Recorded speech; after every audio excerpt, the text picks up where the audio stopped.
How's it going, everybody? We're here doing a leak detection on this swimming pool, and I noticed that the skimmer wasn't holding any water whatsoever. And after much more investigation, I noticed that from the inside, before I even did any digging, that the previous repair company, they must have used flexi-pipe, 2-inch flexi-pipe, right out of the throat of the bottom ports of the skimmer. And lo and behold, they sure enough did. And with the weight of everything, it completely separated. I can stick my whole entire finger. Look how I'm pushing on the pipe. My finger's inside of the port of the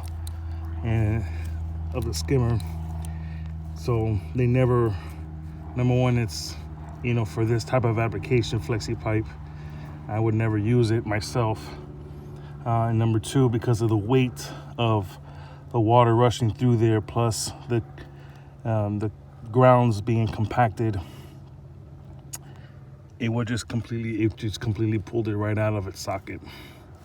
So I'm gonna have to completely replumb this whole side. Luckily enough, this did fully come out of here, and I'm hoping that I'm going to be able to slip an actual Schedule 40 PVC pipe right underneath here and rebuild the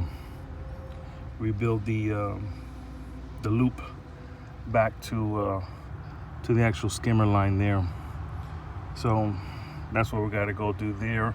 Now I'm gonna have to go ahead and start excavating all along this side past that elbow, and put a coupling or another 90 and just build it right back all over again. All right, so here was the skimmer loop, and they did in fact use flexible pipe. You can tell how it's ribbed right there versus a solid pipe. And they cut it way too short, so the weight of the grounds just completely pushed it right out of the socket. And also too, there was absolutely barely any glue whatsoever. Should never use flexible pipe on PVC underneath a skimmer, especially after you have to recompact it in a vertical standpoint. So we got our loop back up again. All I got to do is measure the distance between those two and then pull it up. We already have our downspout pipe completely plumbed in. We got this elbow here to the left, that's plumbed in, got the proper angle, and that elbow and that elbow are both loose. So we're gonna measure the distance, seal it both up, pop them in, and we'll be out of here. Alright, so we're all done here. Got the brand new loop all plumbed in, and it's looking really nice.